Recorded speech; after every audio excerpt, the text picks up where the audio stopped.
zakat itu disyariatkan supaya antum kaya. Gitu cara bacanya.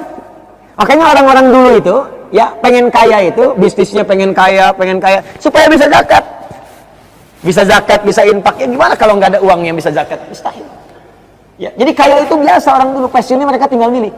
Passion itu biasanya ada 3 zaman Nabi itu. Kalau bukan orang kaya, orang berilmu, atau dengan tenaga. Ya kaya nanti bisa dibagi 2 dengan kedudukan. Jadi kalau saya urutkan begini. Ya. Jadi ada yang dengan jabatan, kedudukan, ada dengan harta, ada dengan ilmu, ada dengan tenaga. 1, 2, 3, 4. Ada yang menjadikan ini 1. Ini cuma 3. Ini Pak, Bu, zaman-zaman Nabi tinggal milih mau yang mana. Gitu. Saking ringannya. Cuma mendidik untuk mendapatkan ini, itu pun butuh perjuangan. 13 tahun ditanamkan dulu akarnya dalam jiwa. Fase Mekah. Pindah ke Madinah sampai dekat dengan Allah Subhanahu wa taala. Sehingga orientasi, visinya, cara berpikir mereka, tingkat panjangnya itu sudah bukan dunia lagi, tapi akhirat. Jadi mereka memahami dunia itu untuk bertugas saja, untuk dinas. Kembalinya ke akhirat. Bagaimana memilih aktivitas di dunia dalam berdinas supaya sukses ke akhirat? Maka diturunkanlah kemudian kemuliaan akhiratnya. Ini yang sering saya gambarkan dengan sederhana, menurunkan kurikulum surga ke bumi. Kan sederhana, di Quran kan dijelaskan. Yuk ngajinya diperbaiki ngajinya. Coba kalau ngaji tematik, turunkan supaya hidup kita itu berarti, terukur. Anda mau ke surga, mau surga yang mana? Kan ragamnya banyak, surga dengan Nabi ada, taman surga ada, seluas langit dan bumi ada. Ya, surga yang kelas biasa ada, sebiasa-biasanya surga juga. Ya. Nikmatnya luar biasa. Dibagi 4, dari 4 diurutkan lagi. Ada yang Firdaus, ada yang Aden. Pintunya ada 8 amalan. Ada pintu Ar-Rayyan untuk yang puasa, pintu tahajud, pintu sedekah. Jadi ketika mereka menurunkan kurikulum ini, dijadikan passion di bumi. Contoh, ada surga seluas langit dan bumi. Ya, Quran surah ketiga Ali Imran ayat 133 sampai 134. Wasari'u ila maghfiratin min rabbikum. Wasari'u ila maghfiratin min rabbikum wa jannatin 'arduha as-samawati wal ardu u'iddat lil muttaqin. Bergegas Anda koreksi diri, introspeksi, evaluasi, dan berharap nanti saat pulang ke akhirat punya rumah di surga seluas langit dan bumi. Disediakan bagi orang takwa. Apa amalannya? Ayat 134-nya ternyata amalan harta yang duluan. Alladzina yunfiquna fis sarai wadh-dharra. Yang gemar berinfak, infak. Ternyata infak itu bisa umum luas. Ya, nafkah ke suami, suami ke istri disebut infak. Awas Bu, nafkah itu singkatan dari infak. Dalilnya Quran surah keempat An-Nisa ayat 34. Ar-rijalu qawwamuna 'alan nisa bima faddalallahu ba'dahum 'ala ba'din wa bima anfaqu min amwalihim. Pemberian pada orang tua, kerabat, saudara disebut infak. Quran surah kedua ayat 215. Yas'alunaka madza yunfiqun qul ma anfaqtum min khairin falil walidain wal aqrabin wal yatama wal masakin wabnis sabil. Ya.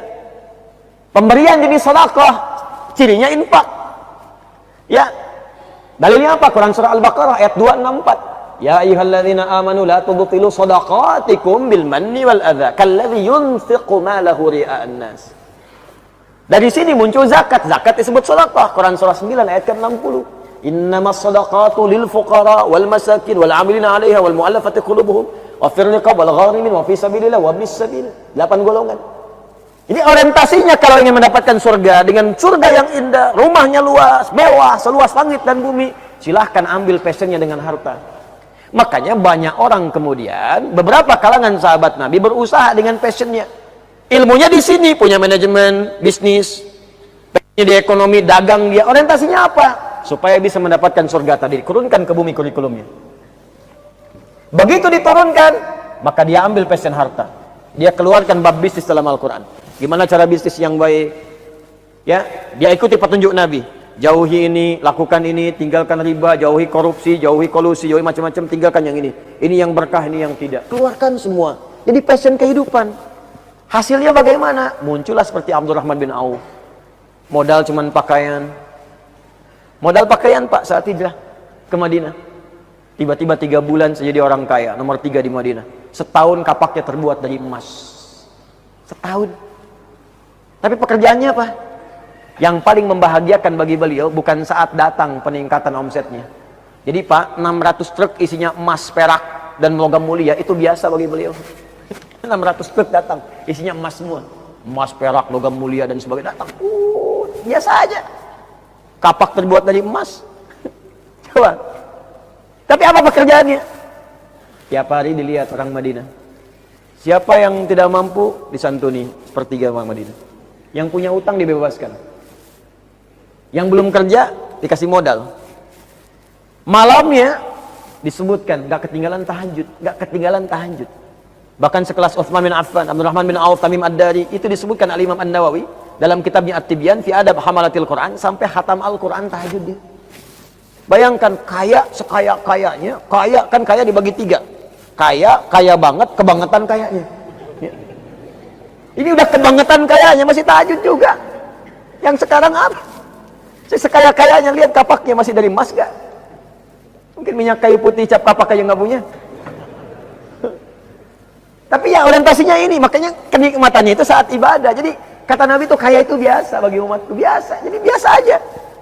Pertanyaannya, apakah Bilal cemburu? Tidak. Apakah Ali cemburu? Tidak. Karena Bilal mengejar yang lain.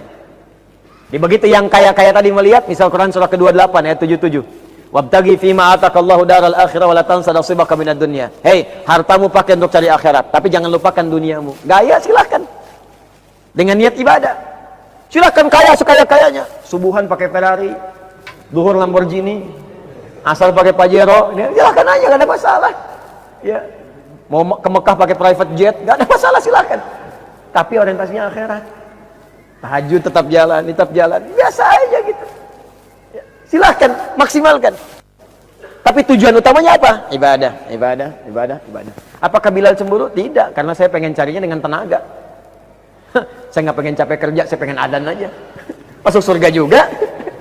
Ya, ketemunya di surga juga. Ente pakai disibuk 24 jam nyari gini ibadah. Saya adzan doang, surga juga. Allahu Akbar, Allahu Akbar. Kata Nabi, aku mendengar terumpahnya Bilal di surga. Garansi adzan. Kalau cuma nggak bisa adzan ke surga, ngapain saya seperti Anda katanya. Tapi kan passionnya beda-beda, lain-lain. Ali cari dengan ilmu, karena Allah wajah. Bilal udah adzan. Saya ke masjid, saingan nggak ada. Nggak ada yang adzan. Yang kaya sudah ada. Saya cari dengan pengetahuan. Maka Ali fokus kepada pengetahuan. Diikuti setelahnya dengan Abu Hurairah tuh. Ada Salman Al-Farisi dan sebagainya. Pengetahuan, ilmu. Makanya dikenal Ali itu termasuk sahabat yang jenius, Pak. Jadi ada Umar bin Khattab radhiyallahu taala anhu, Ali bin Abi Thalib, ya Amr bin As, termasuk Khalid bin Walid itu jenius. Ada kitab namanya Kitab Al-Jawahir, karangan Syekh Tantawi Al-Jauhari. Coba buka bab yang terakhir, jilid yang terakhir. Itu jilid paling terakhir itu suka ada teka-teki gitu.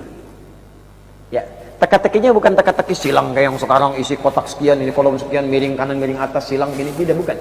Itu permainan matematika.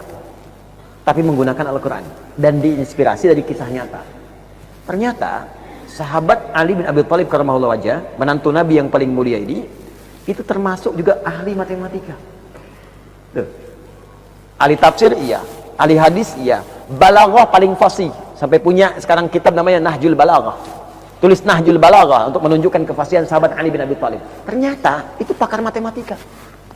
Dan sering saya kisahkan ini, ada seorang mengadu kepada kepada Ali bin Abi Thalib, mengadukan istrinya. Ya Amirul Mukminin, istri saya selingkuh. Istrinya protes, tidak ya Amirul Mukminin, saya tidak. Selingkuh, tidak. Ditanya, kamu selingkuh? Tidak. Bersumpah mau? Saya bersumpah. Kamu dari mana tahu ya? Ada saksi? Tidak. Dari mana bisa katakan selingkuh? Masa 6 bulan sudah lahiran? Orang normal 9 bulan, dia 6 bulan katanya.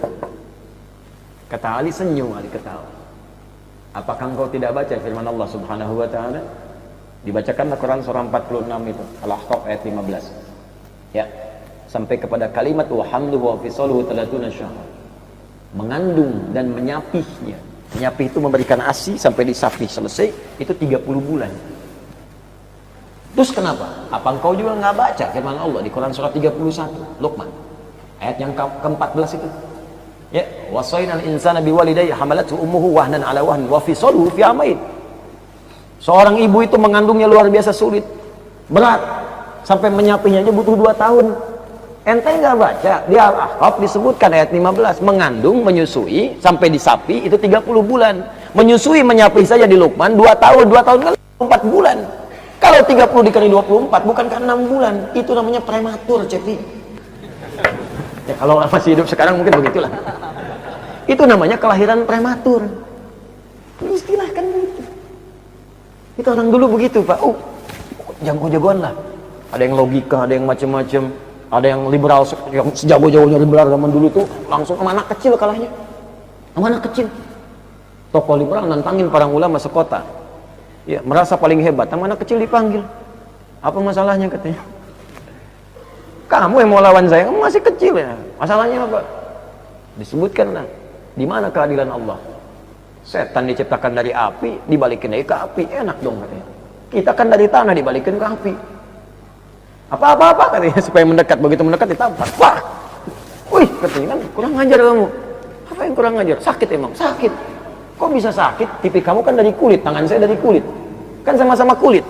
Kalau kulit dengan kulit saja bisa sakit, bagaimana setan dari api dengan neraka dari api dengan kadar yang berbeda? Siapa anak kecil itu? Nu'man bin Thabit, dikenal dengan Abu Hanifah, yang wafat tahun 150 Hijrah. Itu hebat-hebat, Pak. Apa rahasia mereka? Mengamalkan hadis Nabi SAW. Makanya zaman Nabi yang jadi birokrat ada, diplomat ada, Amr bin As, Umar bin Khattab. Ya, tapi mohon maaf, ilmu masih tinggi, jenius juga ilmunya. Ditanya apa aja bisa jawab, hadis paham, Quran hafal, tahajud jalan. Jadi Anda silahkan mau jadi apapun yang baik-baik. Diplomat silahkan, birokrat silahkan, jadi pejabat silahkan. Tapi jadi yang baik, Pak. Sekarang kita butuh orang baik. Jadi profesor ilmuwan silahkan jadi yang baik.